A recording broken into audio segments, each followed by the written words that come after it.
Shalom, selamat pagi Bapak Ibu Saudaraku yang dikasihi Tuhan. Salam sejahtera buat saudara semua dimanapun berada.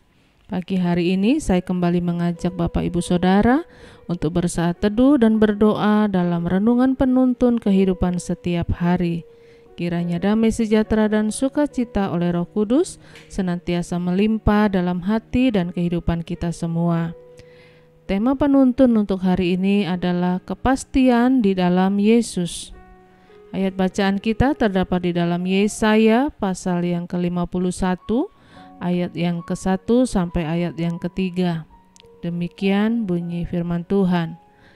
Dengarkanlah aku, hai kamu yang mengejar apa yang benar, hai kamu yang mencari Tuhan. Pandanglah gunung batu yang daripadanya kamu terpahat, dan kepada lubang penggalian batu yang daripadanya kamu tergali. Pandanglah Abraham, bapa leluhurmu, dan Sarah yang melahirkan kamu. Ketika Abraham seorang diri, aku memanggil dia, lalu aku memberkati dan memperbanyak dia. Sebab Tuhan menghibur Sion, menghibur segala reruntuhannya. Ia membuat padang gurunnya seperti Taman Eden, dan padang belantaranya seperti Taman Tuhan. Di situ terdapat kegirangan dan sukacita, nyanyian syukur dan lagu yang nyaring. Bapak Ibu, saudaraku yang dikasihi Tuhan, masalah yang sedang dihadapi oleh dunia hari-hari ini adalah masalah ketidakpastian. Karena itu, kalimat mudah-mudahan, kalimat semoga semakin terkenal saat ini. Karena memang dunia semakin hari semakin tidak pasti. Dalam hidup ini yang ada hanyalah ketidakpastian, tetapi kepastian hanya ada pada orang yang memegang teguh imannya di dalam Kristus. Berita firman Tuhan adalah berita yang pasti dan hanya orang yang tinggal di dalam Kristus yang memiliki kepastian. Hidup Kristen bukanlah hidup di dalam kekhawatiran, tetapi hidup Kristen adalah hidup dalam kepastian. Di dalam Kristus pasti ada kepastian, karena padang gurun sekalipun dapat diubahkan oleh Tuhan menjadi seperti Taman Eden. Salah satu hal yang paling sulit dicari hari-hari ini adalah kepastian, dan ada banyak orang yang beranggapan bahwa uang adalah sumber kepastian. Tetapi sesungguhnya uang bukanlah sumber kepastian.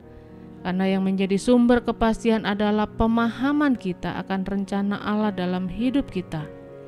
Dan orang sedang berusaha mendapatkan kepastian dengan uangnya, dengan kepintarannya atau kepandaiannya, dengan kekuatannya atau dengan hal-hal yang bersifat kuasa kegelapan atau klinik. Tetapi kunci kepastian hanya ada di dalam tangan Tuhan.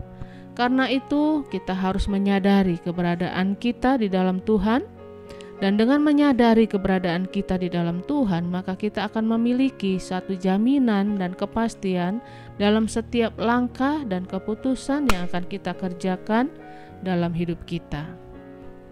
Nah, Bapak Ibu Saudaraku yang dikasihi Tuhan, untuk memiliki hidup dalam kepastian, kita harus menyadari siapakah keberadaan kita sebagai orang percaya, yaitu keberadaan kita sebagai hamba.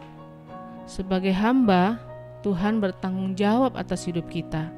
Karena Dia yang memilih kita, maka Dia yang akan mencukupkan segala sesuatunya. Jika kita khawatir dan meragukan berkat Tuhan, berarti kita sedang menghina Tuhan. Tetapi selama hidup kita hidup benar, maka Tuhan yang akan menyelesaikan segala persoalan dalam hidup kita. Dan yang kedua, keberadaan kita sebagai seorang murid.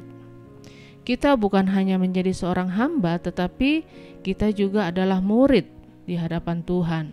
Sebagai hamba kita memiliki kepastian bahwa kita pasti dicukupi, tetapi sebagai murid kita juga harus diajar, memiliki tanggung jawab. Dan sekalipun kita diberi tanggung jawab, setiap murid akan memiliki kepastian, dan kepastiannya adalah kemajuan. Karena seorang yang mau belajar pasti akan mengalami kemajuan dalam hidupnya. Jadi seorang murid yang mau diajar dan mau belajar, pasti dia akan mengalami kemajuan, bahkan terobosan dalam hidupnya, dan itulah kepastian kita di dalam Tuhan. Yang ketiga, yaitu keberadaan kita sebagai sahabat. Bapak, Ibu, saudaraku yang dikasihi Tuhan, sebagai seorang sahabat kita memiliki kepastian bahwa kita diperhatikan dan diterima. Kita memiliki kepastian bahwa apapun yang terjadi, Tuhan menerima kita apa adanya. Tuhan sudah mengampuni segala dosa dan pelanggaran kita. Dia tidak memandang hina hidup kita, tetapi Dia selalu memperdulikan kita dan menerima apa adanya kita. Itulah kepastian kita di dalam Yesus. Dan yang terakhir adalah keberadaan kita sebagai seorang mempelai. Mempelai artinya apa yang Tuhan punya adalah kita punya, dan apapun yang kita punya, Tuhan juga punya. Artinya kepastian yang kita miliki adalah kepastian menjadi satu dengan Kristus. Kita adalah mempelai-mempelai Kristus yang sedang dipersiapkan untuk menantikan kedatangannya. Dan jika waktunya tiba, Dia akan datang membawa kita masuk dalam kebahagiaannya bersama-sama dengan Kristus dan bersatu dengan Dia di dalam kerajaannya yang kekal. Jadi Bapak, Ibu, saudaraku yang dikasihi Tuhan, hidup kita tidak akan luput dari yang namanya tekanan dunia ini.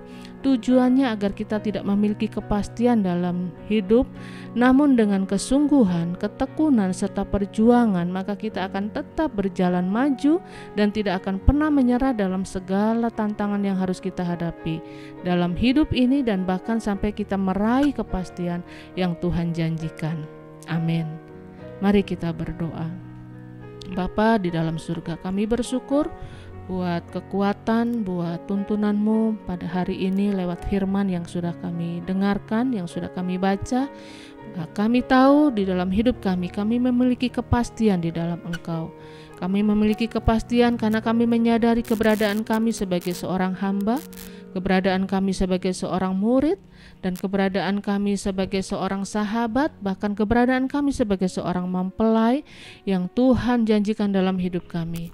Karena itu kami bersyukur buat firman-Mu, karena di dalam Engkau kami memiliki kepastian akan masa depan hidup kami, bahkan sampai kami masuk ke dalam surga yang kekal. Terima kasih Bapa, ini hidup kami, tuntun kami sepanjang hari ini dengan firman-Mu, dengan tuntunan Roh Kudus-Mu. Di dalam nama Yesus kami berdoa, haleluya, amin. Kiranya berkat yang sempurna dari Allah Bapa kita, kasih karunia dari Tuhan Yesus Kristus, dan persekutuan yang indah dengan Roh Kudus menyertai kita semua dari sekarang ini dan sampai selama-lamanya. Maju terus dalam tuntunan Tuhan, tetap semangat, sampai jumpa esok hari, dan Tuhan Yesus memberkati.